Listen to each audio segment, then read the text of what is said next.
think I'm trying to on now.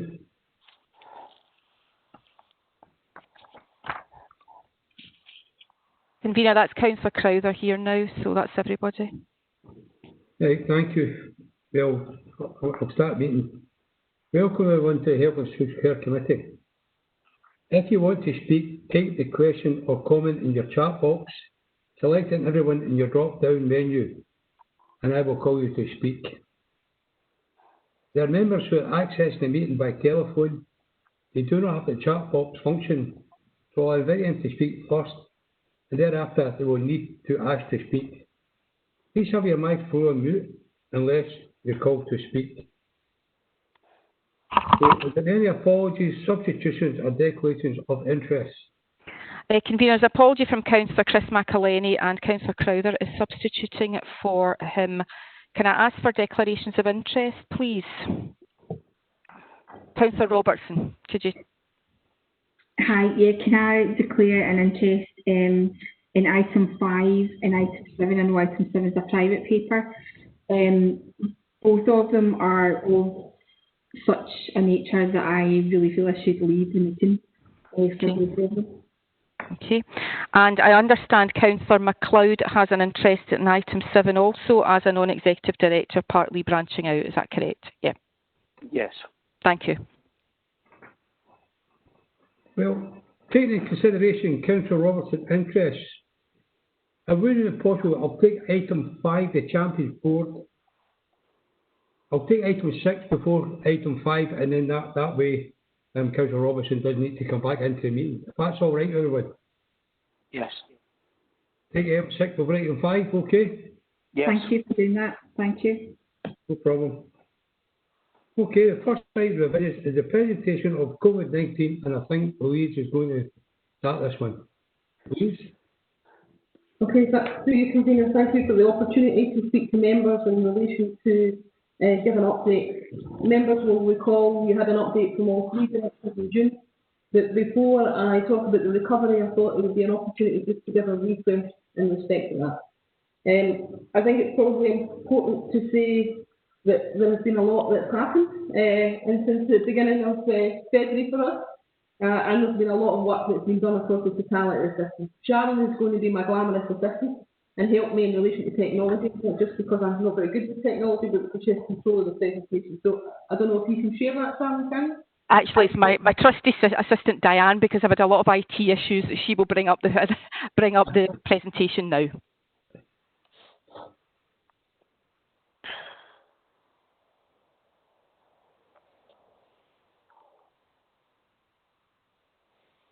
With less place plans in relation to it.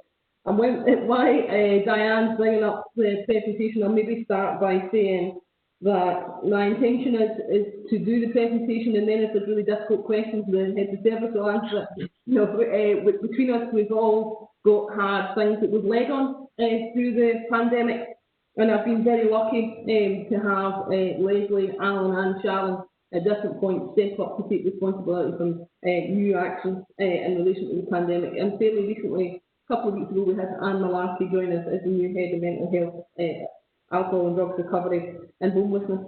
I wonder if we can move on, Diane. So just to give a recap in relation to it, we knew in December that COVID was beginning to become a problem, and as you would expect in relation to all good planners, we started to think in February, what is our plan? And so we dusted down our pandemic flu plan, and we started to look at that. It'll be no surprise, and I'm sure some of the members know, that we started ordering PPE. We started to think that actually PPE is going to be a big issue, and we started to look at some of that. And the 12th of March, the pandemic was declared across the world, and we went into a lockdown on the 23rd of March. We've done so much planning in relation to what we would do and how we would do it, and our thinking in relation to that, that actually on the 24th we moved to a hub model, and very quickly we were able to put some things in place. It's also worth saying on the 25th, we asked all of our providers to come together, led by CVS, to look at the community response. Diana? Move on. I'll just start. So it's probably worth recapping where we were. We've never experienced a pandemic quite like this before, or even planned for it. At the time, the hospitals were a priority.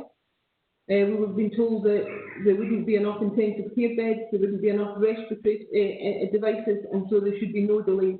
Surgeries across the country were cancelled, and as soon as the pandemic was announced, our workforce reduced significantly. In the first week, 37% of our home care staff were off, and that very quickly started to improve. I've got to say we wouldn't have got through those early weeks without the volunteers from across the council. I remember volunteering and doing the training, and colleagues from the business support unit, building support unit sitting next to me, and who were going to go out and help and support people in relation to meals, in relation to home care. We knew straight away in relation to their providers that there would be an issue for providers, there would be an issue of sustainability. As they stepped back and we were only paying them for the care they actually delivered, they were going to find it very difficult. And before there was any causal and sustainability payments, we made a decision in Inverclyde that we would do something through our CNC. We prioritised where people live.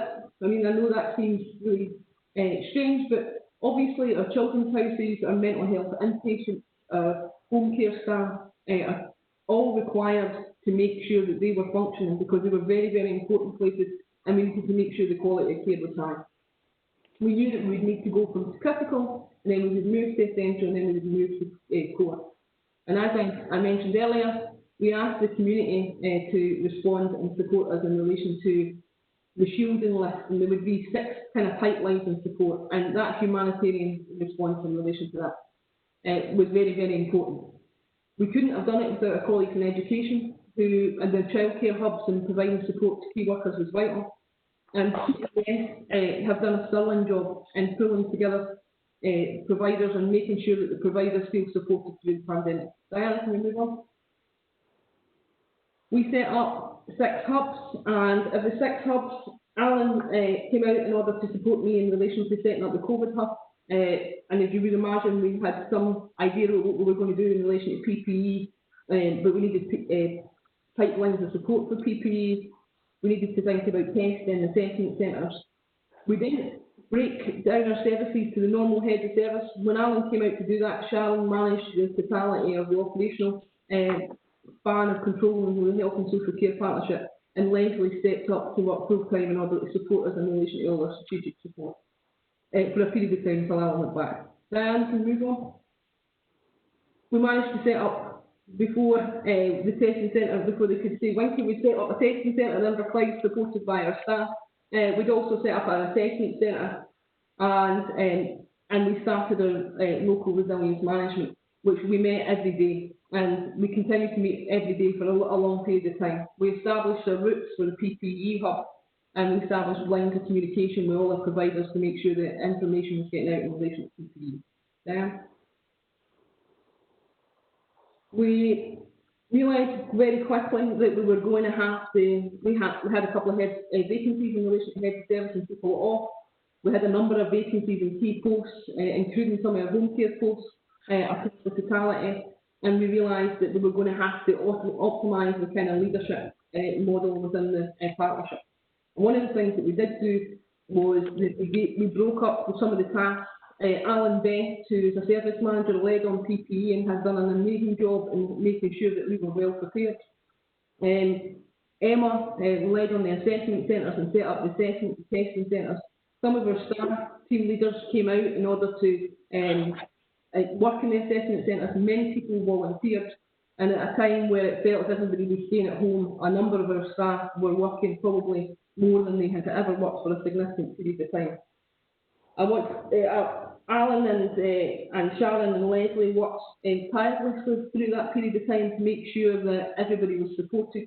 And one of the things I would say is we stepped up the individual support in relation to our staff to make sure that they were getting supervision and support. Moving on. You can't really do a reflection in relation to COVID, and the thing that will probably last in my memory in relation to COVID is what's happened in the table. We purchased 50 beds.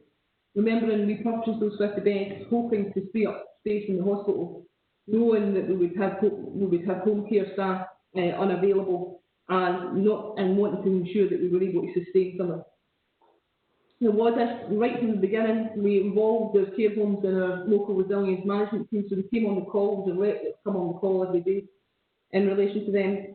We also, because of that, we put out PPE support early. We also put out training and support to the care homes earlier than before the guidance came out from Scottish Government. And because of the kind of work we've done in relation to care homes, obviously we ended up leading for GG&C, and I sit on the national group for care homes now about how the response should be.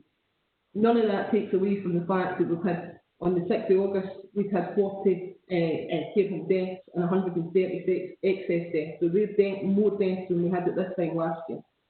Diane, move on.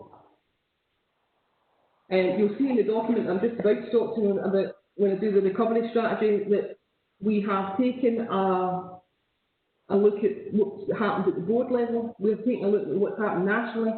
We've looked at the council's strategy, and we've made sure that we've taken the best of all of them, I hope, and amalgamated that in our health and social care recovery plan. I think it's all testament to the fact that the timelines that we've put in a plan were developed and were in place well before the government guidance or their roadmap, and they actually seem to be very similar to the guidance that's come out for Scottish Government. What I would say is it's been very, very important for us that we've learned and listened and supported our staff and listened to people who use our service as we go. And I think that's very important, particularly when we think and plan for a second wave. Moving on. These are the principles that we've established, that you'll see them in the document, in the recovery strategy document. These were established alongside our staff, the unions.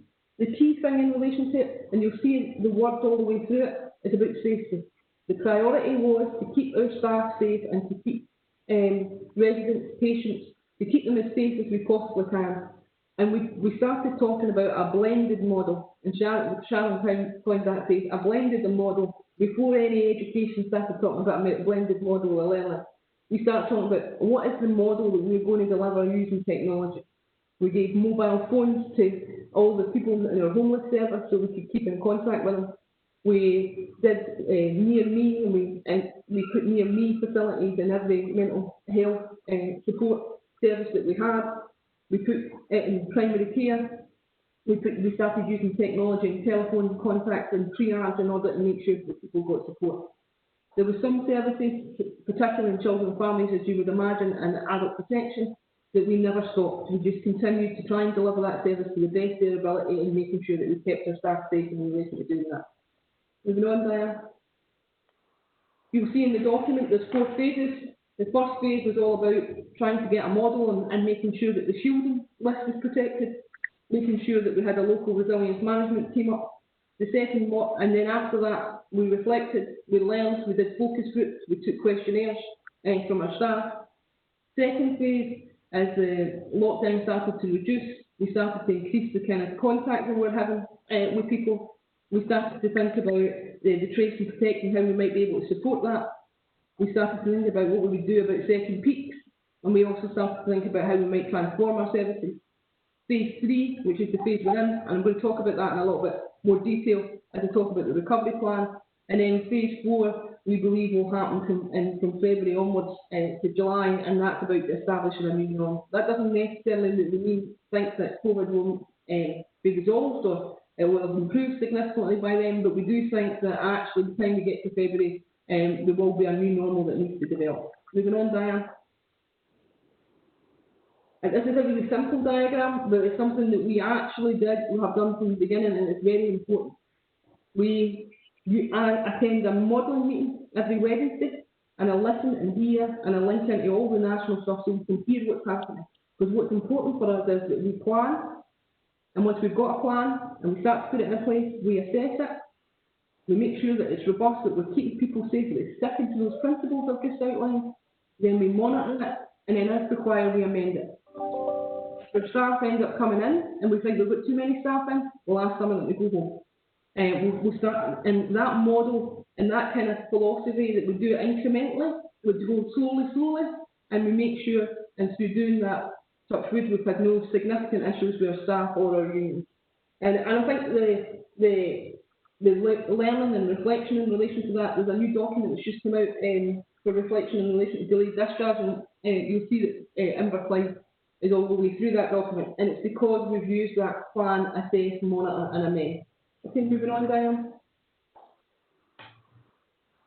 It would be remiss of me not to talk about the emotional impact of COVID in relation to our staff. Our staff have worked tirelessly, some of them without taking any holidays. It's had a huge impact on our community. People are anxious, they're scared, and we're trying to support them in an incremental way in order to maintain themselves at work, but make sure that they get services. There's no doubt that all services have reduced in some way or another. What that means is that we have waiting lists like we have never had before, and that we have to do an awful lot of initiatives to address some of those waiting lists. We're calling it a surge of activity, and because of that, and you'll hear when we talk about the cost and the finances, a lot of our care packages budgets look significantly over in a way that they haven't been over before. Saying all of that, what's really important in relation to the impact is that we continue to reiterate the thing that's important is that we keep our staff safe, the residents safe, and our community safe, and that continues to be our priority. Moving on, Diane. We have done some work in relation to with our staff. We did some focus groups.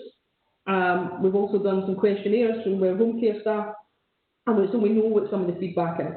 What I would say is that the leadership at all levels, from team leaders to service managers to the heads of service, has been remarkable and not without notes. And if you take some of the individual examples, our primary care, mental health team stepped up and went into the assessment centres and the testing centres. Our health visitors volunteered for assessment centres. There's just a whole range. There's so many examples of people leading and stepping up that actually I would be here all day if I was to name. Our partnership working, colleagues in education, ICT and the council and the NHS, the work that they've done to try and support us to be able to deliver our service has been quite remarkable. There has been a fantastic community response, and anybody who watched the programme the other day, it didn't actually, I don't think it gave the kind of sheer sense of how people have been, how kind and caring people have been in Inverclyde for one another. Our staff were extremely motivated and flexible, and we realised quite early on that we needed to communicate, and we've been doing briefings and wellbeing briefings and a whole range of things to make sure that we're communicating as frequently as we possibly can. Moving on, Diane. Well, we've got feedback all right across the partnership. We've also had feedback in relation to service users.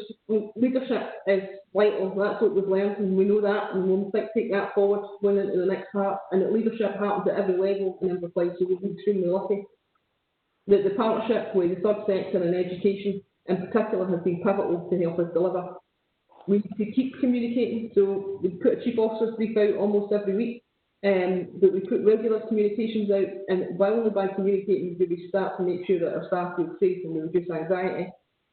We need to make sure we continue to engage with our staff side and our union colleagues who have been amazing, as have our health and safety colleagues, and making sure that our staff are in work and continue to be in work. And we see we're a vital service, and so we've always been in, but some of our admin staff and all of that who may have been at home and started to come back to the office.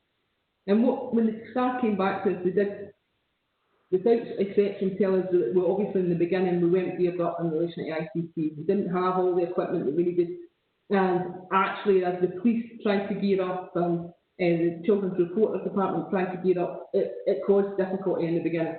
Okay, moving on. So we're trying to think about what we're going to do next. We need to maximise the use of technology. We're having near me put in some of the social care facilities. We'll be the first partnership in Scotland to look at doing that. We know we've been significantly disproportionately impacted in Inverclyde, and so we need just to be very mindful of that. We've had a phenomenal response from the community, and we've established the Inverclyde Care Force, which is going to be a social movement to try and support it, a bit like Compassionate Inverclyde, to keep that going. We continue to seek feedback from our staff and our service users. We have set up resource panels, and you will hear in the finance report we're quite a difficult financial position, and so therefore we need to think about that. And we need to start to look at virtual working for some of our independent living centre and things like that, so that we can triage people to support. you'll hear me when I talk in relation to staffing. We need to put in additional staff because we need to pay for the winter. And finally, we're preparing for a second wave. We call it a resurgence, or whatever word we want to use in relation to what are the 5 things we did last time and what are the 5 things we would do and step up if there was a local. Move on. Finally, the recovery strategy is 4 strands. We're in the first phase, where we're setting up all the provision of essential services are all set back up. We're in the process of preparing a response for the surgery activity that we're expecting and we've started to see over the last couple of weeks. And just to let people know that we have a HSCP recovery group which has a number of partners, including staff side, independent, subsector, and we meet every fortnight. Moving on, Diane. And then finally, it's just to say that our staff and the people of Inverclyde have been the greatest asset, and me personally, and I know the senior management team have been blown away with just the response that we've had from our staff and from the people. Okay, thank you very much. Happy to take any questions about that, and I'm hoping by giving that presentation that my presentation for the next report will be short. Thank you very much for that, Louise. There's a fulsome report there. Under the protocol, I'm going to take questions, but first I'm going to ask Jim McLeod, who is on the audio link. Jim, do you have any questions for Louise? Yes, thank you, Convener. Louise, first of all, I'd like to thank you for your presentation.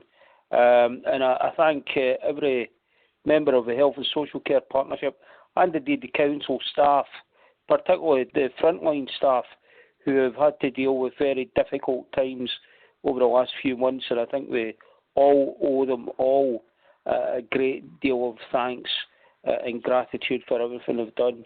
There have been very worrying and anxious times, and I know that from some staff that I've spoken to myself over the last few months about that, so I can understand some of the anxieties they've had to endure whilst doing their work. Regarding questions, can I ask, as we know that there was an effect on some services for service users, I'm thinking of things like home care, things like respite care, and a few other things, obviously, which would have been affected. Do you have any idea of the numbers of people who either withdrew from a service or a service was reduced for them?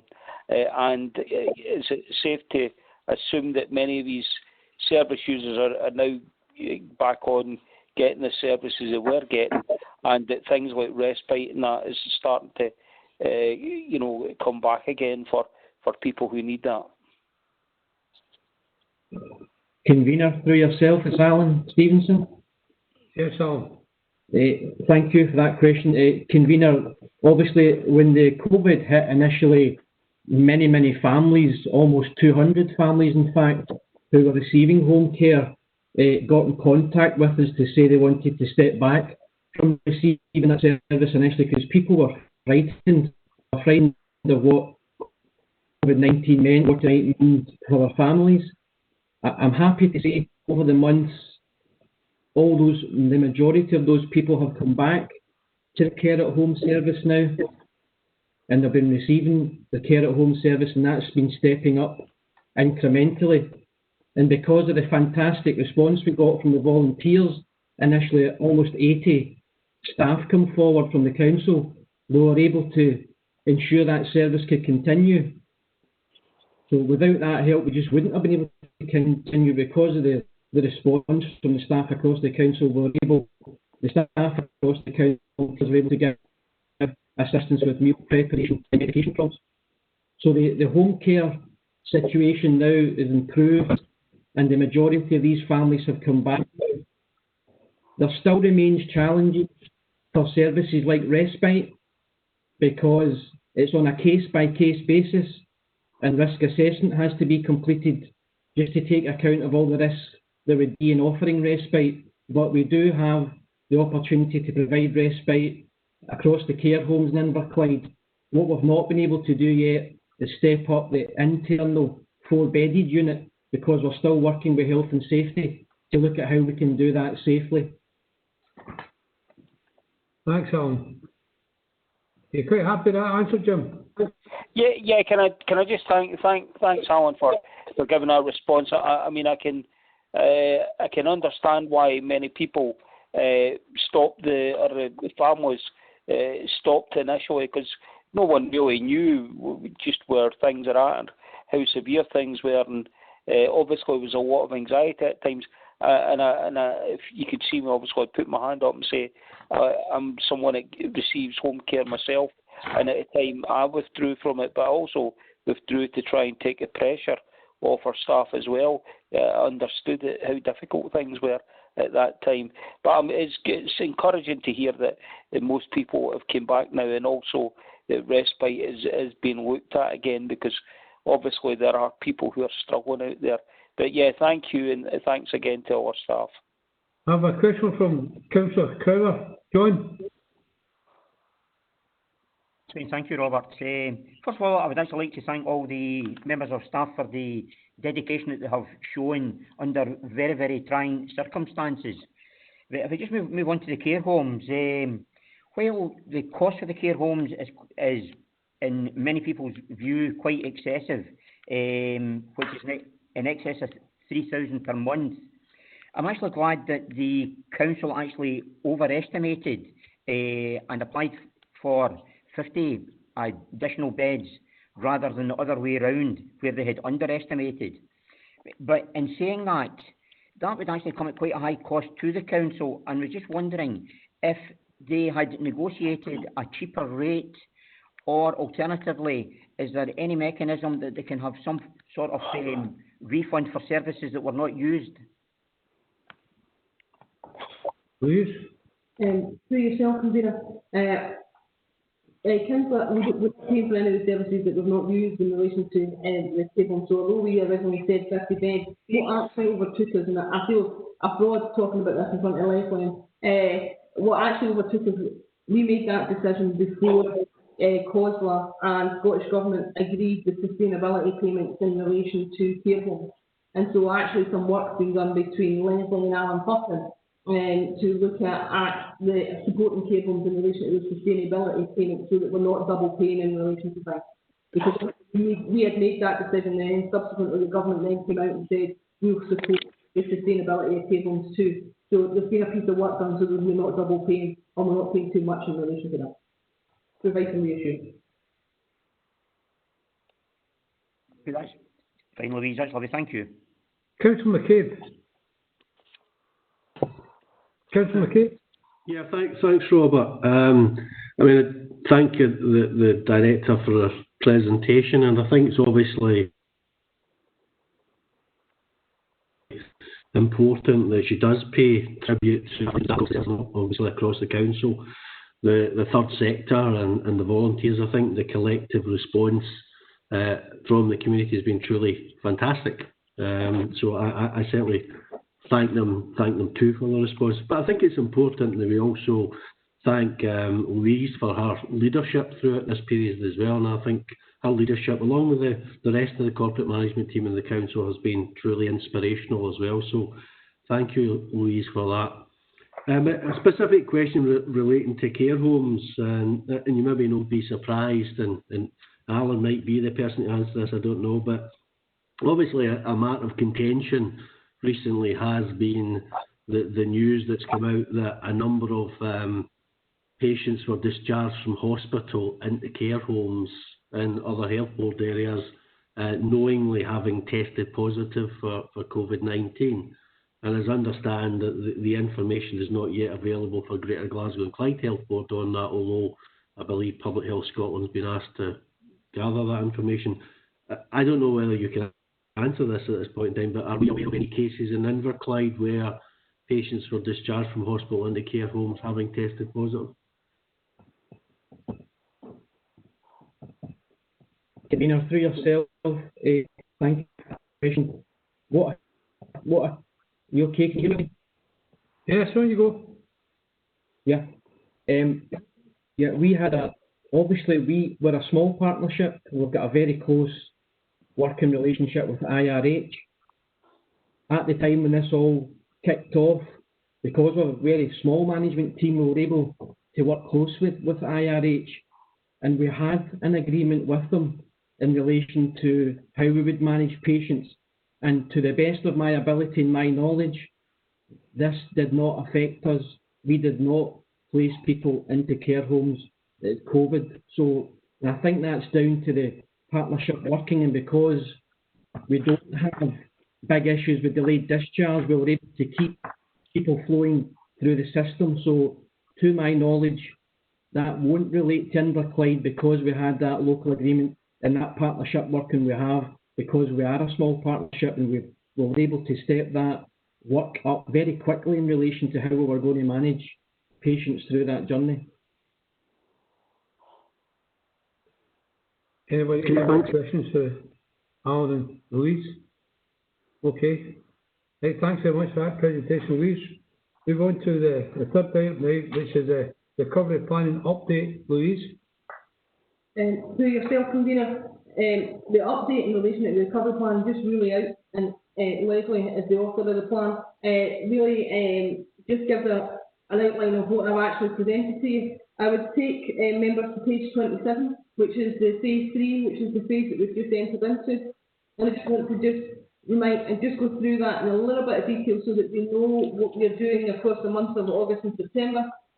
So you'll see that we, as I said in my presentation, we're moving back to a service model. We have looked at additional staffing, and we've put additional staffing in across the totality of the system, and we have some costs in relation to that. We've re-established some resource panels, and they've all been stepped up in every part of the partnership. Leslie and the team are doing an awful lot of work in relation to commissioning to get all the commission services back to delivering at full capacity. And we currently have a mobilisation plan, so that's all the costs in relation to COVID, which is actually measured and goes through the health board, which currently sits at 6.653 million. And there's a return due in relation to that in relation to September. We have two champions, Audrey Howard and Debbie Maloney, are the two champions. They sit in the national group and they sit in the GG&C group. And with staff partnership and the unions, we have a staff wellbeing plan, and that wellbeing plan's in place in order to make sure that our staff and staff in the third sector get access to psychological support and a whole range of other things. We have a recovery plan, which is part of the Alliance Board, and the Alliance Board, and will come to the next Health and Social Care Committee. And we've looked at, and you've heard me talk a little bit about PPE and the fact that we are in the process of putting policies and procedures in place to manage any resurgence. What I would say is there's a communication questionnaire that's going to come out to staff, one from the council and there's also an NHS one. And that'll be across September, October time. And that gives a kind of brief idea of where we currently are in relation to the recovery plan. If I take members just to the section 3, the recommendations, I'm asking members to note the recovery plan as it currently stands, and note that we're making where we stand in relation to anything in phase 3. Happy to take any questions, and helped by, obviously, by my colleagues. Right, thank you. Councillor Robertson indicated he's got a question to it, but as the protocol says, I'll have to go to Councillor MacLeod first. Jim, do you have any questions? No, I'm fine, thanks, Robert. Right, Elizabeth, the floor is yours. Thank you very much. I had two questions, but I now thankfully will be happy to know only have one, because the first one was answered by the previous presentation, so it's not good. The question that I do have remaining is, obviously you guys have done an incredible job, an absolute incredible job, and I'll add my voice to that as well. You can put as many systems and processes in place as you like, but if you don't have the will of people to actually make them happen, then there's nothing really. And you've just not only put great systems and things in place, but you've had the will of everybody behind you to make them happen. So that is testament to your leadership. I completely agree with you on that. Obviously, the recovery plan gives a really good update on where we are in terms of your direct services and things that the HSBC is doing directly, and it's really, really helpful, and the previous presentation was really helpful in terms of that as well. The question I've got is about the kind of that indirect role of the Health and Social Care Partnership. One of the key things that's happened obviously in the last couple of weeks is that schools have gone back, and I would imagine that the HSCP has a role in that community support, not just in terms of the services we provide, it's supporting our education system as the schools do go back. Can I just ask a little bit about that as to what's in place and how you're helping education colleagues at this crucial time? Oui. For yourself, Christina, I wonder if Sharon could come in relation to that. That's Sharon will have much more detail in relation to that. Right, there you go, Sharon.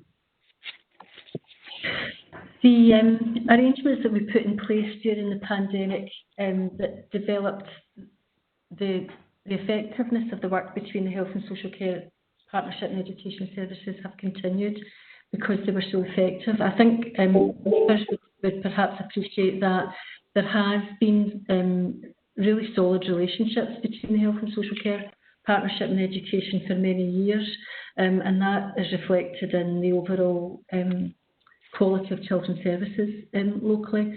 However, during the pandemic, we were pressed to places that we haven't previously been.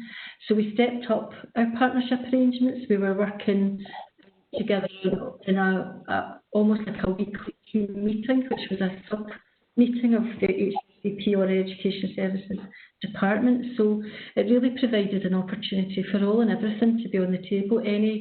Any questions, any difficulties, any challenges or barriers that were being experienced, not just in a week-to-week, but on a day-to-day basis from either area, were very quickly raised and very quickly resolved. There's numerous examples of that, and I don't know if there's anything in particular that I could single out for you, but Louise has put up the slide about plan, assess, review. That's followed through all of our different arrangements that are in place, and that was really what was taking place on a day-to-day, week-to-week basis. We have, as a consequence and learning from that, we've put more permanent liaison arrangements in place with clusters in education services that we think are going to be extremely helpful. But we've also agreed that we'll continue our existing arrangements through until the other side of the October break, assess those and then establish what we need to continue to do.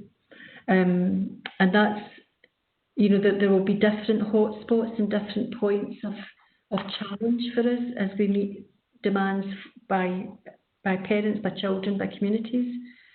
But what we've proven over this period of time is that even if we can't predict what's coming, we can respond quickly, but reflectively, so that the response is the right response. I don't know if there's specifics you would like me to pull out from that, but that's my assessment of how things have been and how they will continue.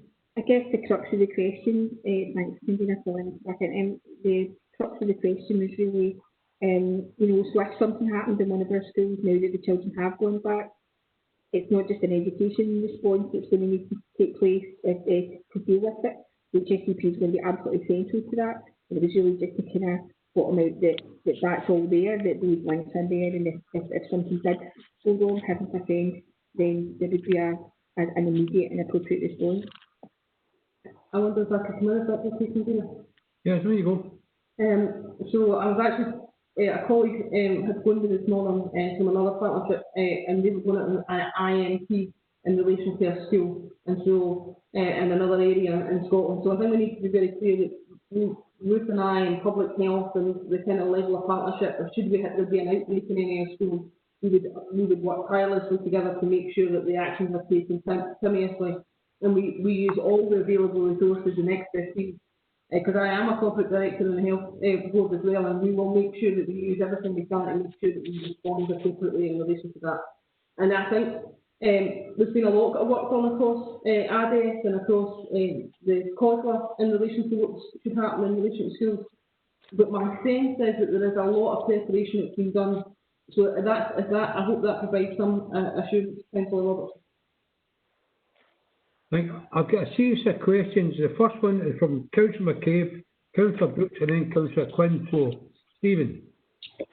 Thanks, Robert. Just a couple of questions around the principles set out in paragraph 4.5 of the report.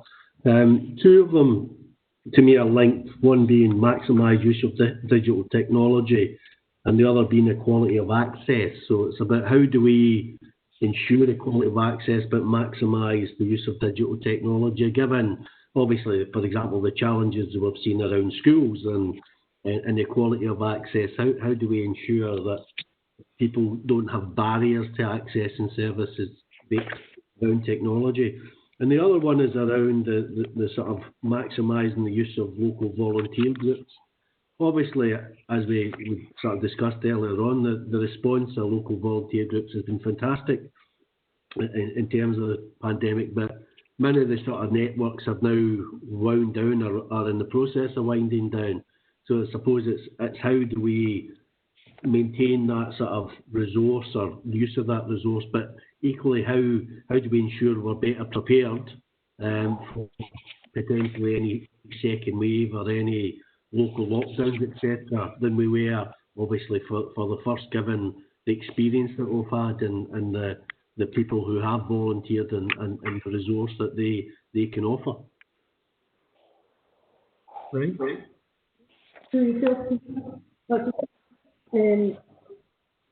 There's two things in relation to, so I'm the chair of the Humanitarian Recovery Group Council of Trade, which means that we've got the opportunity to got a subgroup looking at digital.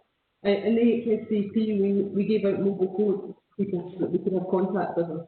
And we are acutely aware of, and it's one of the things in relation to feedback, when we start getting feedback from services, particularly alcohol and drugs and homelessness and criminal justice, about inequality in relation to digital, not just in relation to the actual equipment, but they then have access to the internet.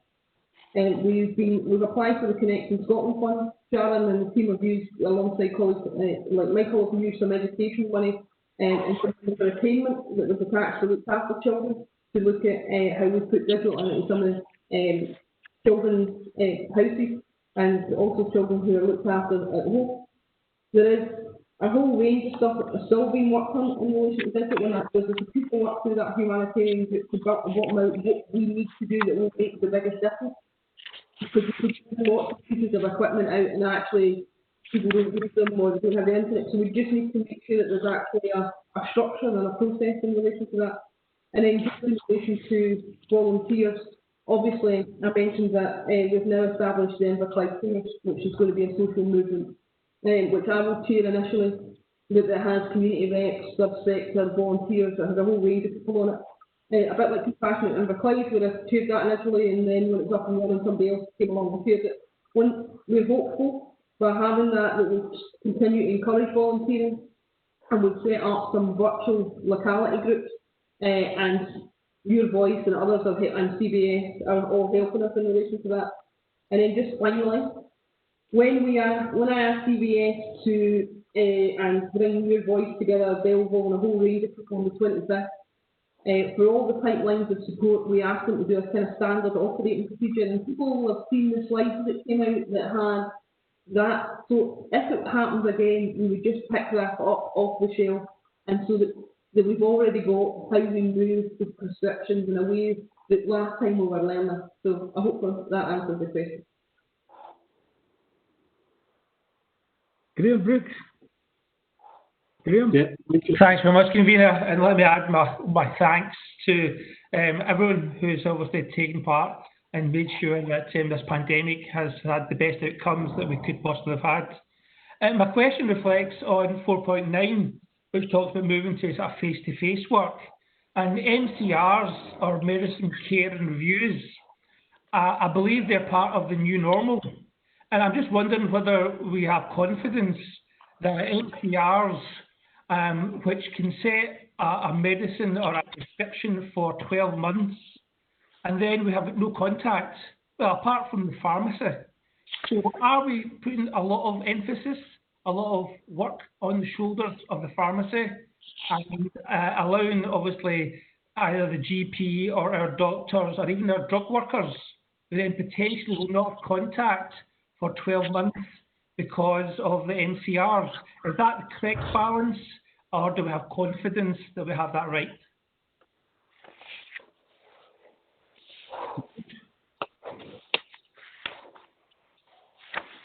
yourself, Convener. I think it's quite a complicated question because obviously some of that is a medical decision in relation to GP, but the GP contract and also the pharmacy contract sit within the Health and Social Care Partnership. We have invested a lot of money in pharmacy in Inverclyde. We piloted pharmacy first. We probably spend more money in places on the top. We're going to spend more money in pharmacy than other comparative partnerships, and that's because we really see the value of having a pharmacy college review medication in particular. So I don't think, Councillor Brooks, I can answer the question in relation to on behalf of GPs, and perhaps Alan will go away and speak to Hector, who's our clinical director, and come back to you directly in relation to that. But I can say in relation to the drug services that we deliver, that there will be no kind of repeat prescription in relation to the alcohol and drug recovery service. They are reviewed, and we are very confident in the review process in relation to them, and we've been reviewing that quite robustly to make sure that, particularly because obviously we'll be concerned about anybody being over-medicated, so we've done quite a lot in the period of lockdown to make sure that has got a robust process around it. In relation to primary care, we will speak to Hector and come back to you if that's helpful. All right. Lynn Quinn. Yeah, thanks, Convener. Got a few points, which I think some of them have been covered. I think just start off by just echoing what everyone said about the amount of work gets done, and what been particularly impressive with is someone that's maybe worked for another area within the council has suddenly become an expert in something different, which is just sort of commitment to the staff there, that they were prepared just to do whatever needed done to kind of get us through this. I just want to quickly mention CVS, so obviously you're talking about the community involved and showing how the community will be linking into the plans about future. I just really want to quickly mention CVS as well. So I actually volunteered with CVS during the time, obviously a very small input, but really impressed with how quickly they got procedures in place as COVID volunteers. So we had a volunteer pack out there, and it was about protecting ourselves as volunteers as much as protecting the organisations in terms of data protection for the service users you were working with. So I think that was testament to that actually they were really caring about the volunteers there, but the volunteers then had a proper process to follow, rather than a lot of people wanting to volunteer and not really sure where they can help. So I really did feel, I know how much work they had to put in to get that in place really quickly. So I just want to quickly mention communication. So in the actual plan it mentions communication, but it's really from a sort of staff point of view. So I just want to explore what the sort of communication is going to be from the wider service users out there. I know things might look different and be different. They're still going to have the service, but it might look slightly different. How are we going to communicate that although it looks different, it's still equal in terms of the support that they're going to get? So I think we need to maybe work on that. And just quickly as well, as we're obviously talking about a second wave, I'm just really concerned about, well, what do we do about the people who are still suffering from the first wave?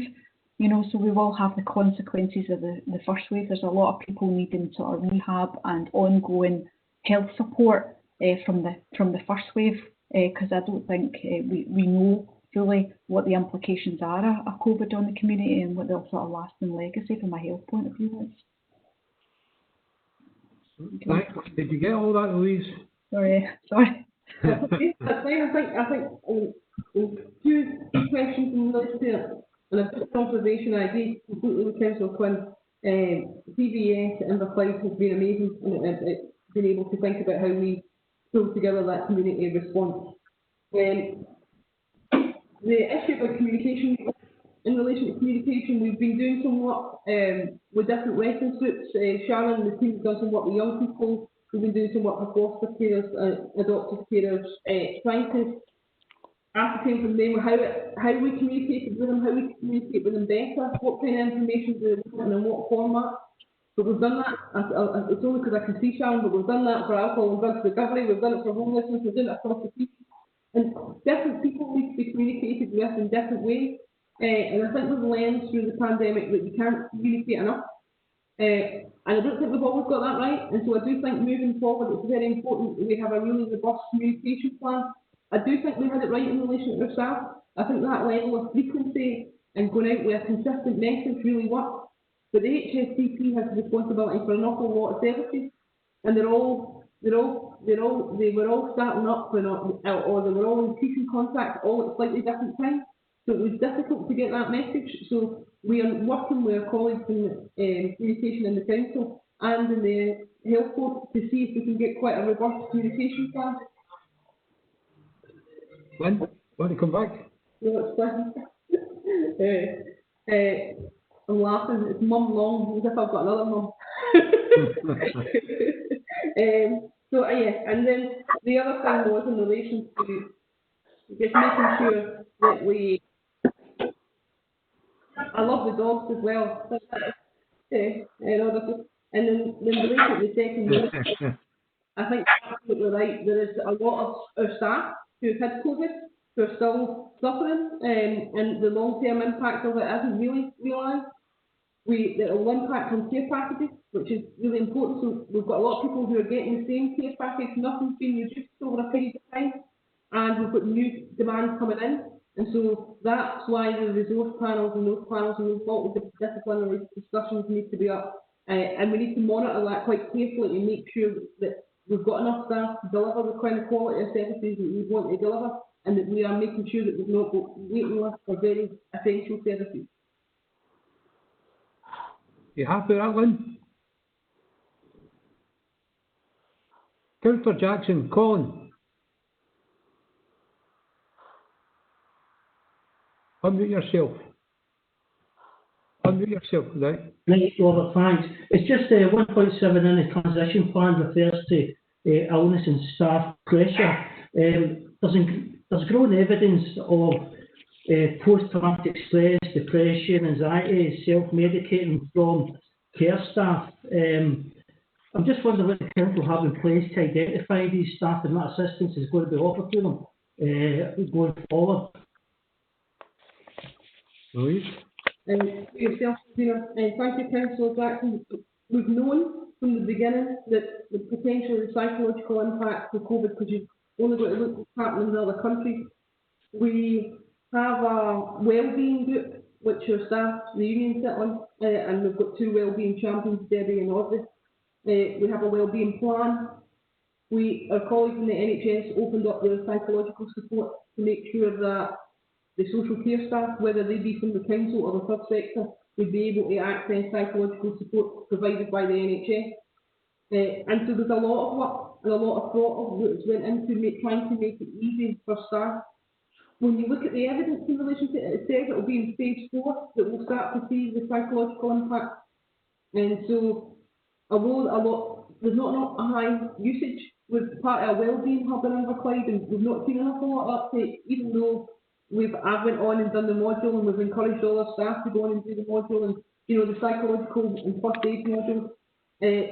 But I think that will incrementally increase as people start to understand what the impact has been of COVID on them personally. Okay, thanks. Right. Councillor MacLeod, you want to say something? Sorry? Jim, do you want to say something? Yes, I mean, just going back, I know that I'd mentioned in the last report about anxiety levels. I mean, that is obviously a concern about anybody who's fallen ill, still having anxiety issues. As I say, I have spoken to a number of staff over the last few months, and have expressed being anxious. And in each case, I have asked them, or have suggested to them, that they contact their supervisors to see what support there is out there. I'm not sure, how many actually did. Going from what Louise said there is, they haven't exactly been inundated with numbers of people contacting them, but it could well be that as time goes on, the people are more affected as time goes on. But there's no doubt about it. Very difficult times, and I just hope that people can, cope as best as they can. I think you know, there's a lot of people out there that try to just get by without supports. But you know, I think we just need to continue to remind people that that support level is out there if they need it. Right. Louise, you want to say something about this? About that, what Jim's saying there? Just to say, just to give some reassurance, we Sharon leads on the supervision committee, Sharon and Alan, and from an operations point of view, put very specific support in and asked anybody who supervises to make sure that they had regular contact. I know that our home staff came back and said that they felt they were well supported by their supervisors. We always have supervision. We've tried to make sure we have a lot of supervision, PPP, make sure that people are getting lifetime support. But we've stepped it up to another level because we know the quality of the relationships, the fact that we know the staff, speaking to them. WebEx helps a lot now. Being able to do it and actually see someone has helped a great deal. We've had some really positive feedback from some of our staff. But we know how important that is, and we will monitor the situation, and if we have to step up and do more, you can feel assured that we will. Thank you. Before I move on to item 4, I see we've got Anne Malaki with us. Anne, very well welcome. You're the new head of Homelessness, Alcohol and Drug Recovery Service. So very warm welcome to the committee. Thank you. Pleasure to meet you. Robert. Yes, Stephen. No, Chana. Oh, sorry, Chana. Louise, I was looking at your page 3, but before I start, you're right what you said about the staff night. I remember when you first came here, I told you Inverclyde was something special, and the people were special. I never think because somebody in Port Glasgow supports the Rangers that somebody in Europe is his brother or sister supports the Celtic. So you never knew what side of the street you had to walk down the middle and talk to both of them. And that was it. But really, when there's a pressure on, we don't look at teams. We look how we work as a team. And I think that's proven by the staff that you've had and the staff that we've been talking about. Now, one of the biggest things I found through it was people who had lost hope. They were absolutely shattered. One, they could only get 10 people up to a crematorium or a funeral. Even lucky to get a church service, and the thought of not seeing them, and that must have had a telling on the staff how to deal with these people. Because see, if you still bump into them, I lost a barmaid, ex-barmaid, she was retired. Son spoke to me last night, and he's still the same. And he still feels he never seen his mother, you know, in her last time before she was taken up the crematorium, and that must have had an effect. I'll tell you what I'm really going on as well is one, the recovery programme, and you're on phase 3, and I think we do it. I'll say it again, we do an awful lot down here, and it's by the officers and the staff and how we look at people and how we treat people. And I've found even now, if folk don't know about the 2 metres and 1 metre and try to get through them is unbelievable. I think we should tell the people what we've done and what we're doing and why we do it. And what I mean by that is why you put, we'll say, drugs in front of mental health or why you've done this. You can't completely change and do everything all at once, and you've got to get in slowly. I think if you tell the people that, and I know some folks will say, well, no, me, they want to be first. It's really, if you show them the plan you've got of how we're hoping to regenerate all these things back again, I think it would help an awful lot of people in this area knowing that, because the mixed message is elsewhere.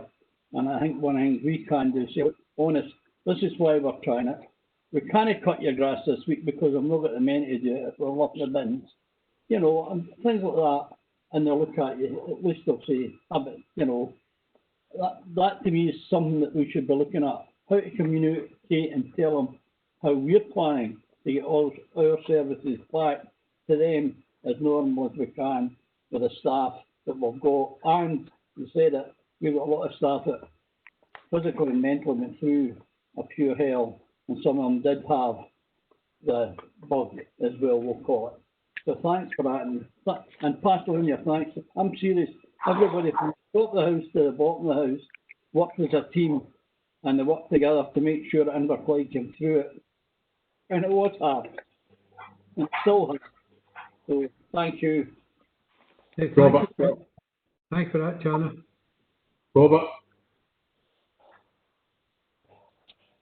Jerry. Right, Jerry. Having listened to everybody praising the work that the staff has done over this period, and then after watching that dreadful TV programme the other night there, which basically implied that the council had done nothing, do you not think it's maybe appropriate that we should have a press release go out highlighting the outstanding efforts that staff did over this period so far?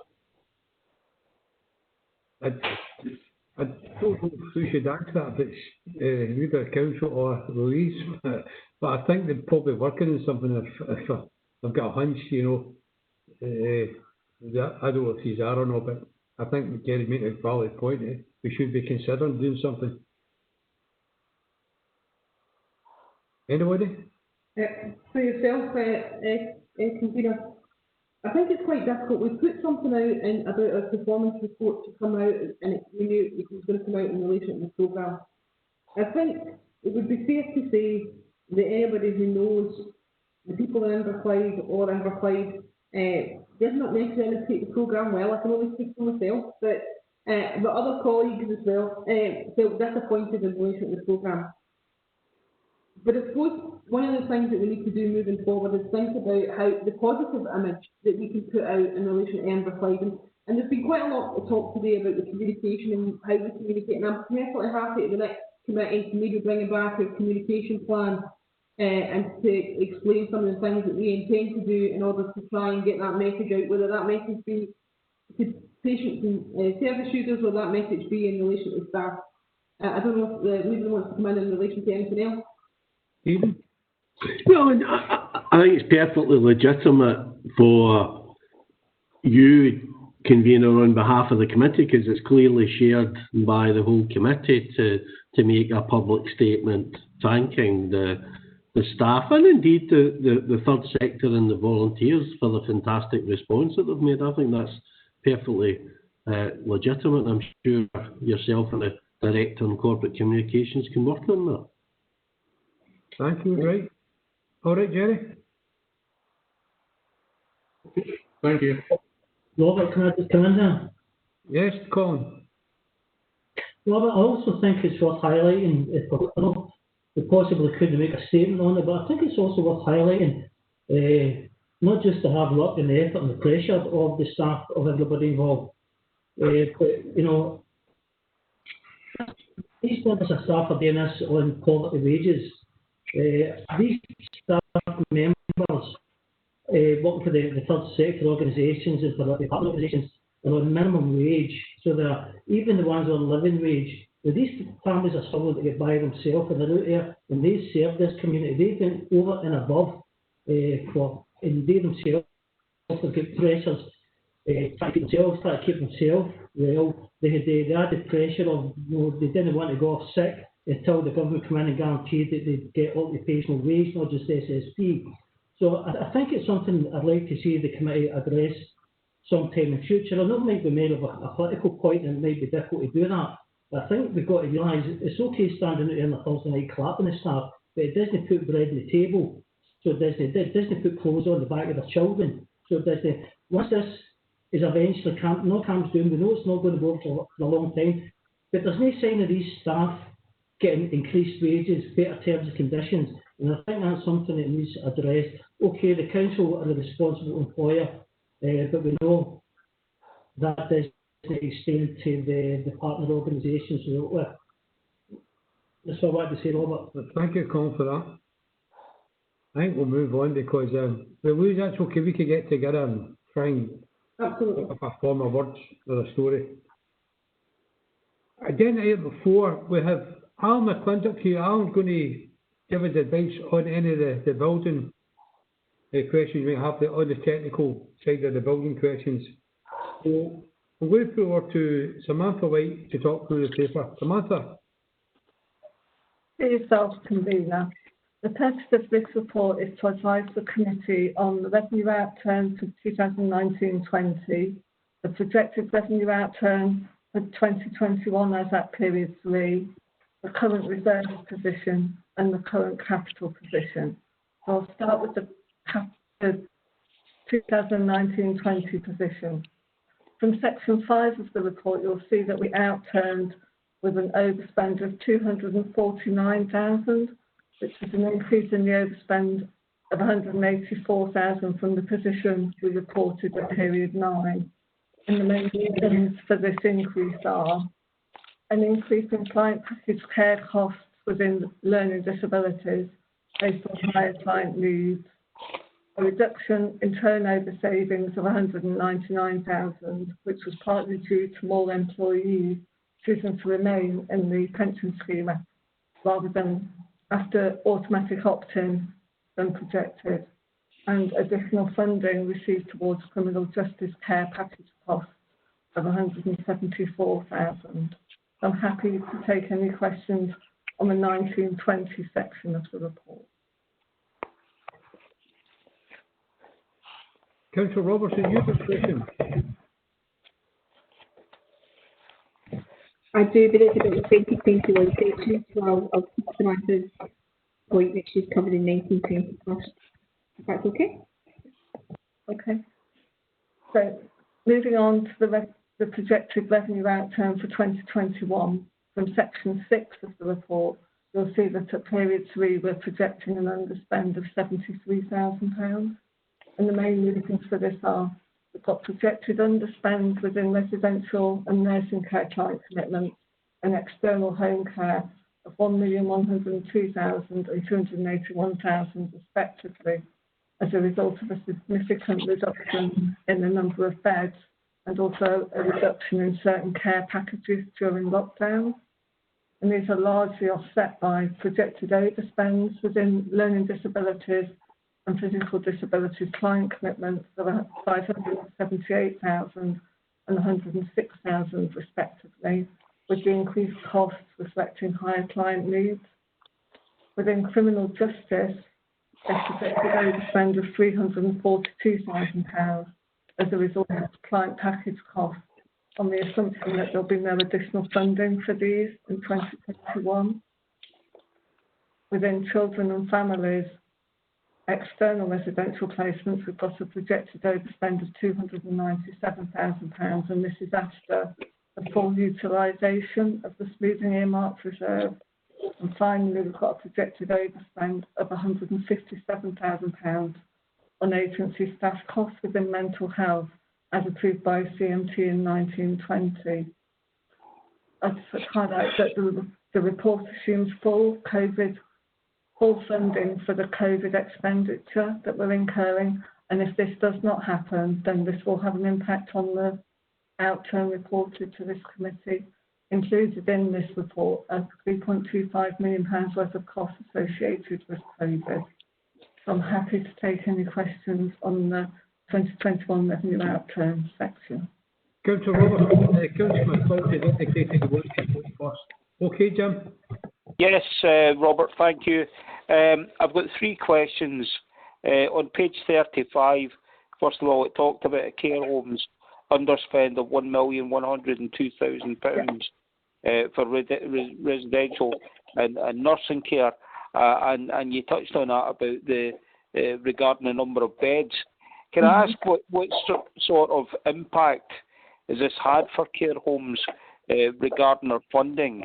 So that's my first question. My second question is on page 43, and it's about earmarked reserves. It's on the table, and it's regarding refugees of a figure of £430,000, which has been earmarked for spending to support and aid refugees in the district. Only £50,000 of that money was spent. Now, I can appreciate that at the beginning of the the pandemic, that might have impacted on some of it. But we are talking about a 2019-2020 year, so for a bulk of a year, there's been very little money spent of that budget, and I just wondered what sort of support we are talking about here for that budget to assist our refugees in Inverclyde. And the third question I've got is on page 44, and it's around self-directed support. I just wondered how many people in Inverclyde are now taking up self-directed support. Thank you, Jim. Samantha, page 35. Page 35. The older people. So the underspend of the 1.102 million excludes the COVID costs. So there were COVID costs assumed for the payments to care homes of within the older people, 2.061 million. I think it's £776,000 worth of care home costs gone in.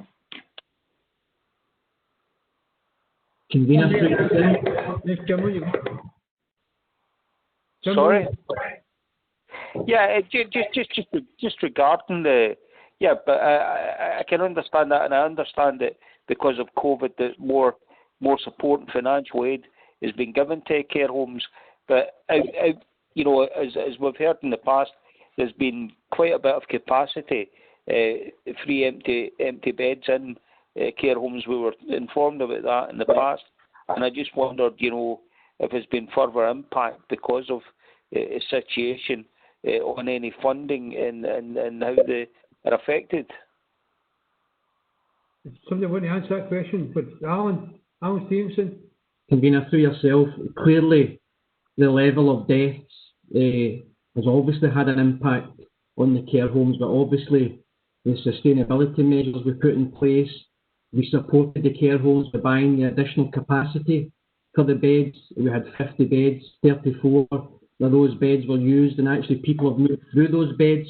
So the people that were moved into the beds during COVID, all of those people have now returned home with a care package.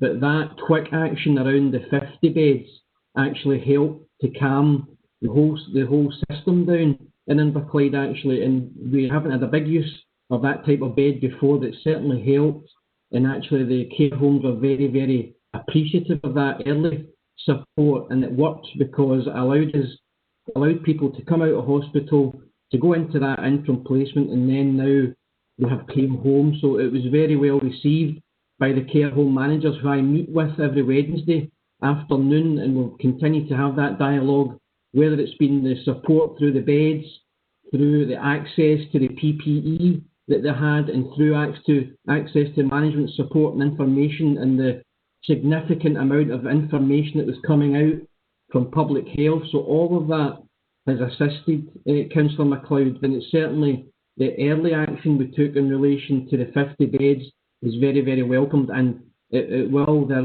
because of the number of people have died, obviously there's been a huge amount of people who have passed away through this, so yeah, it did have an impact on the care homes locally. Okay, thank you. Thank you. Sharon, 43, the refugees. Yes. Sharon.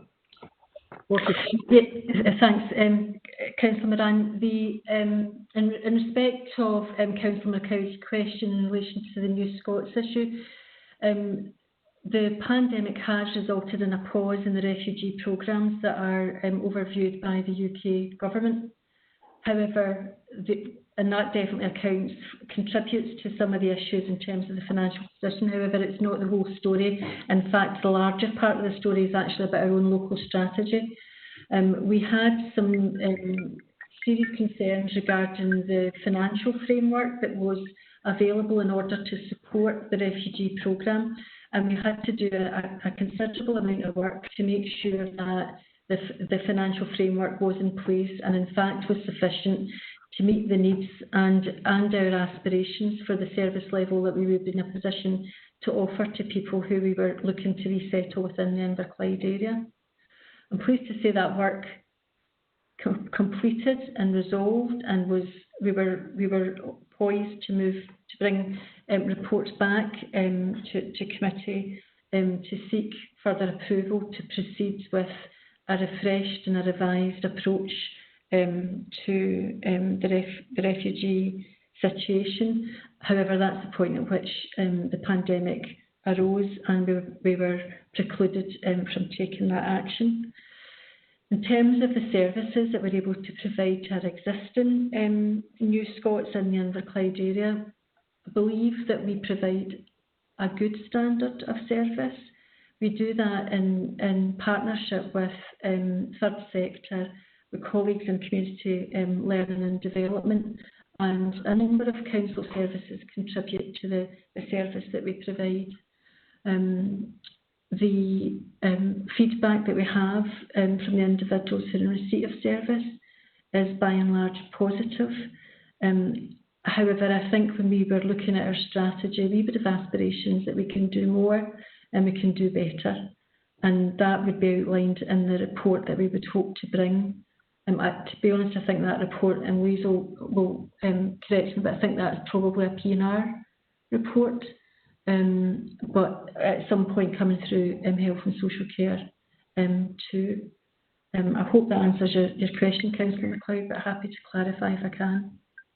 Yes, thank you for that information.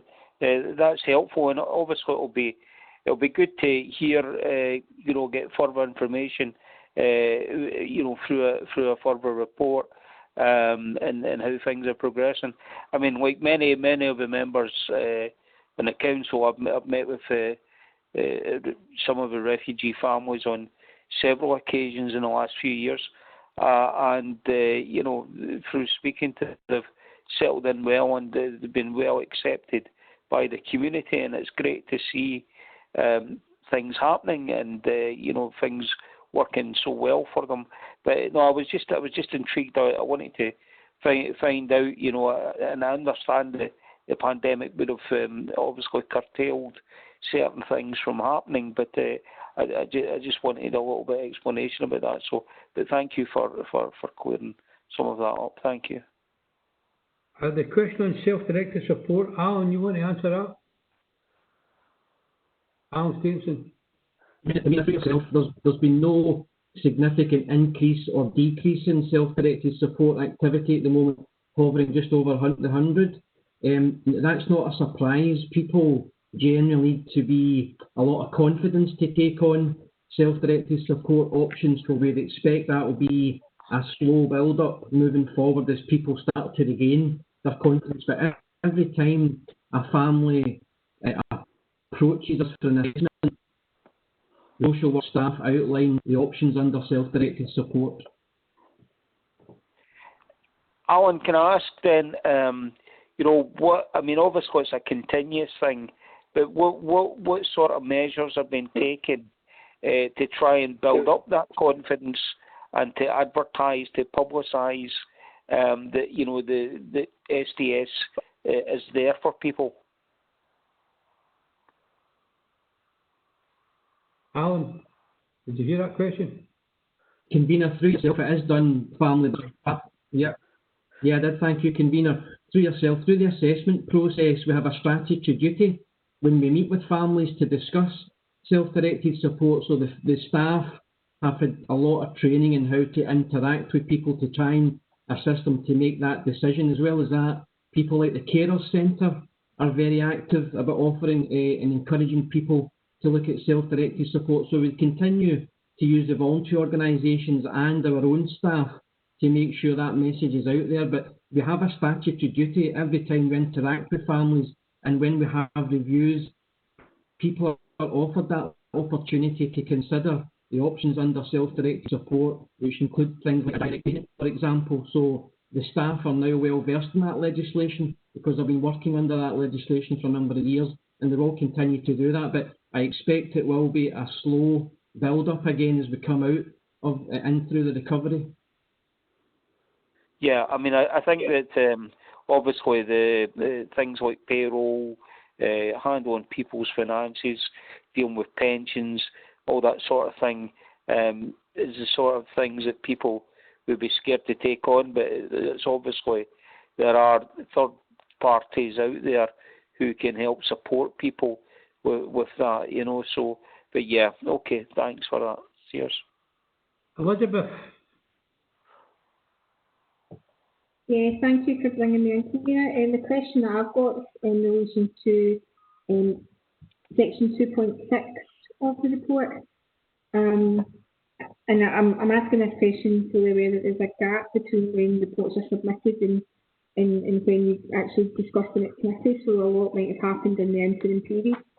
But obviously this section 2.6 indicates the risk that there wouldn't be funding to cover the shortfall that we have financially. I kind of wanted just to have that unpacked a little bit in terms of how rigorous we feel that actually is, but also to see if there's a timescale, a point at which we will know one way or the other what actually the position is. Leslie, you want to answer this? Leslie? So since this report was written, we've had further confirmation about additional funding that's come in from Scottish Government. Again, they've released a second tranche. They released a 50 million initially, and they've released another 50 million, first 25 million of which they've confirmed how that's going to be released and how that's going to be distributed. The next 25 million is probably going to be based on actuals. I think as things move along, it will become clearer. The difficulty is there that the returns that we all make on a regular basis to Scottish Government, we're still predicting quite high level assumptions in these, and the actuals in some cases aren't bearing them out. So unfortunately, some of the bigger HSCPs, where they've got high level assumptions on things like provider sustainability payments, the actuals that are coming through at this stage, because not all the claims have come in and there's been a lag in them, are really quite low compared to that. So across the piece, what's actually been paid out versus what should have been paid out by now is out of kilter. So I think there's been a nervousness within the sector that this might mean that the money doesn't come across or whatever else. I can't say hand on heart what that risk is going to be. I would hope that the majority of that money will be funded as required, but it will be evidence-based, and we'll need to see what happens as we go through. But I would also point out a lot of our figures are still based on high-level assumptions at the moment, because a lot of them haven't actually come through. So I would expect our numbers to come down over time as well, because things like the provider sustainability payments are still in at a high level. But we just need to wait and see. But I'm not overly worried about it, but equally there's no guarantees either. But I think what we're doing is staying in line with most other HSCPs in terms of our approach on this. I think a lot of the councils have done the same thing, they've taken the same approach. HSCPs are doing the same, so we're doing the same on the health side, and we're not assuming the money's there until we've had it confirmed, if that helps. Thanks, and do we have any sense of when we would have it all bottomed out? It will happen over time. So the health money, we're expecting to get the health money side of it, which obviously wouldn't affect this report, but that's due to be confirmed next month in September. We'll know more about the second half of the next 50 million tranche within the next few weeks. They're currently reviewing the Q1 submissions that all the health boards and all the HSCPs have put in, and that includes all the social care costs as well. So Scottish Government are reviewing those at the moment, and then once they have been reviewed and they've looked at what's gone out already, the idea is they would come back with a distribution model for the second bit of that £50 million. So from the first bit of the £50 million, we got 300 odd thousand. I would expect we'd get slightly more from the next bit because our actuals were in line more than other places were, but I don't know until we see what it is nationally. Okay. Councillor McCabe. Thanks, Convener. It's just to sort of ask about the fairly significant areas of overspend highlighted for 2021 in terms of learning disability, criminal justice and children's residential placements, and sort of what the sort of medium longer term implications of those financial pressures are. Louise? The criminal justice is quite a unique situation and relates to a very small number of packages, and I don't think that necessarily we'll be able to necessarily bottom that out until given the individual circumstances in respect to that. The children's residential is actually linked to COVID. Although it's not a COVID cost, we don't have the kind of placement. People are not taking, our children's houses are full. We were going to move some older young people into some supported accommodation flats, but actually that's been taken up with trying to accommodate some younger children. So there is a number of things which are COVID related. Colleagues will remember and members will remember that we brought down our learning disability quite considerably by reviewing all our packages and putting quite robust care package support in. So we haven't been able to do those reviews for nearly 6 months because you need to engage with the families. And so I would expect that we will have some recovery in relation to learning disability in children and families.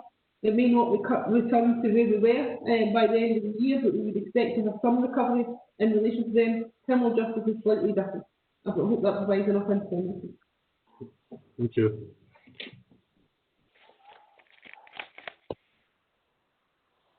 Anybody else get anything? Lynn? Lynn Quinn? No? Yeah, it's fine. I just put my question in there. It was just my usual. I can see it, yes, I want to give you your place, Lynn. No, it's fine. It's just, I think I just repeat myself a lot of these, but it seems to be, the NHS are really bad at it as well. They love their acronyms and they just stick them in. But I'm just conscious that these should be public papers, that anybody picking them up or anybody looking at the council website should know what they mean. So that's why I keep raising it. Well done, well done. Right, we're quite happy with that report. We're going to take item 6 next, if that's all right, everyone.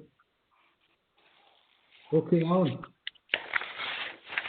Alan Stevenson, item 6. Convener, as well. Thank you, Convener, for yourself. Also, Alan McClintock's here today as well. It's really a note.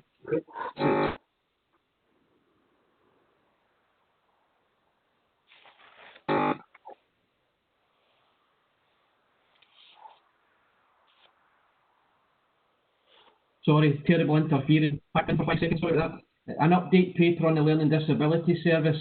I'm glad to say that we will continue to work in the background in relation to this, with the advisory service working with us, with the service users and the staff, and obviously Alan's now been able to work more with the contractors as they move into recovery, but just to assure the committee that we are on track for a 2-year timescale. And I don't know if Alan would like to come in and just give any update in relation to the technical side, in relation to the site. You do, Alan? Yep, thank you. Yeah, we are currently pulling together the design team, so that the architect will be in-house, but the structural engineer and the mechanical and electrical engineer will be a consultant. So we are currently preparing attended documents for that. In the next couple of weeks is pulling together the design team. Meanwhile, we have undertaken quite extensive surveys of the site, the services, the topography, and we are just about to undertake a survey of the culvert. You're probably aware that there's a huge brick culvert there where the burn used to run through, and its age and its size concerns us. So we need to establish as much information as we can, because it effectively nullifies that whole section of the site. Doesn't overly concern me. We know about it, which is good. It's the unknowns that become quite worrying. So those surveys will be going on in the next few weeks. Design team should be together by into September, early September, and we will then progress the design from then on. Happy to take any questions from that.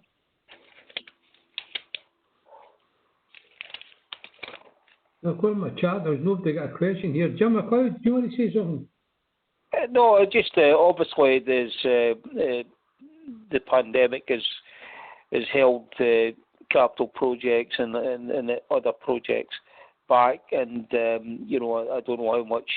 I know things are still at design stage just now with regards to the Hector McNeil site, but I don't know how much is maybe impacted on and moving things forward. But obviously, it'll be good to see it once things start to happen and something happens there. I mean, the Hector McNeil site is laying vacant for a great many years now, so it'll be think it'll be welcome, that something's finally been built there, and obviously something that's it's going to help going forward for people with learning disabilities.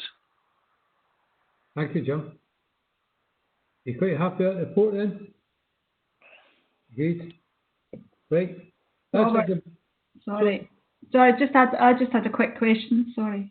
Sorry, Lynn, should we look down eye? Okay. No, that's fine. I was a bit late anyway, but it was just to mention, obviously the Hector McNeil site is currently being used by Belleville Community Gardens, so there has been an element of that ground being used by them as a sort of pollinator, part of their pollinator corridor.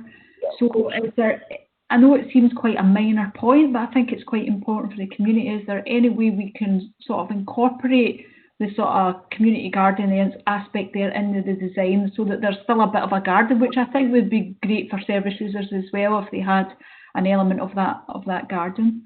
Yep, convener, if I can come in for that. Yes, they have constructed a dry stone dike, which is right in the wrong place for us. So we will be moving stuff around to suit the design of the building and the road access in and the car parking. But the landscaping, the external spaces is such an important part of the brief of this project, to create spaces for the users, that I see a synergy between both the brief for that and the pollination project.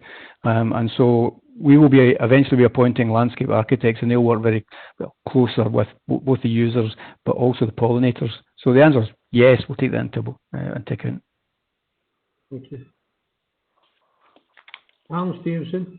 Yeah, and convener, just through yourself, just to assure Councillor Quinn, Alan Best has had a couple of meetings with the organisation, and they're really keen, as we've been saying, the state, and we really want to build on that and look to see how we can take that forward together with them, moving forward, which benefits the people that will be using the service. So they're very much part of our plans moving forward.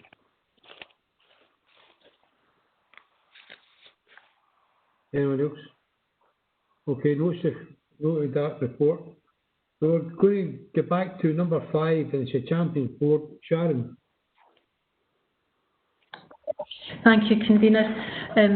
I'm very aware that members are well aware of the Proud to Care work and its activity, and I'm sure, like myself, are absolutely delighted to see this report, much of which has genuinely been prepared by the young people.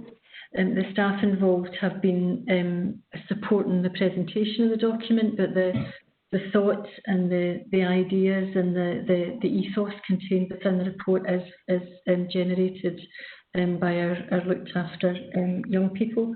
So the report really is doing two things. It's telling us about what the Proud to Care group have been involved in over the past couple of years, and setting out for us what their plans are for the next coming years.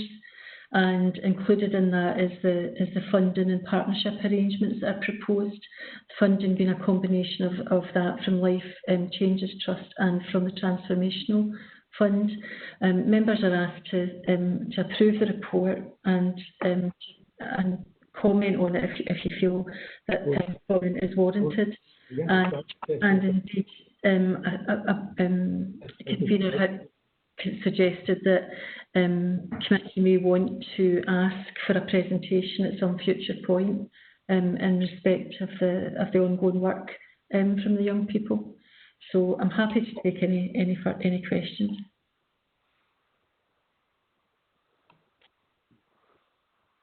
Any questions, Sharon? Yeah, Robert. Yes, Jim. Yeah, just to say that I would be very keen to see and hear any presentation from the young people. This is a very good and positive report, and it's great to see that, as Sharon has said, it's driven and had at the very heart of it all the input from young people themselves.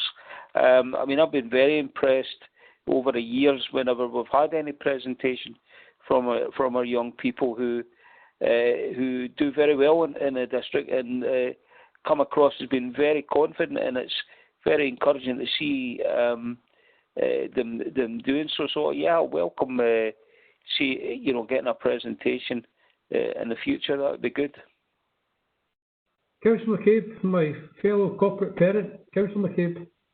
Yeah, thank you, Peter. I mean, there's obviously some fantastic work being done here through the Proud to Care group and the Champions Board, and absolutely we should continue to support this initiative.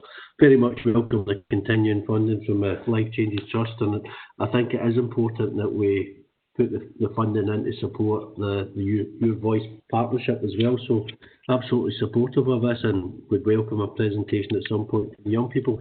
But as you pointed out, we are corporate parents, and obviously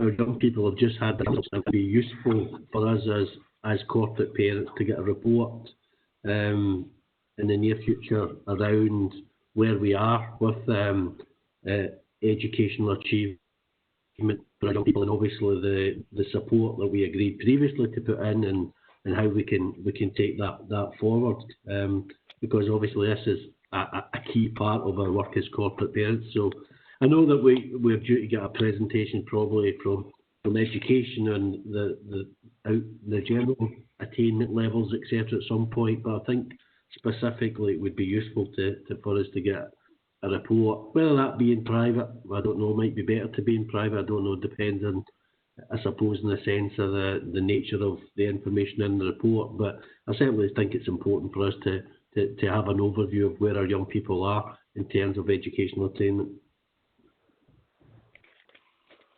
Yep. Happy to take that as an action, Councillor McCabe, and we'll definitely do that and bring it back.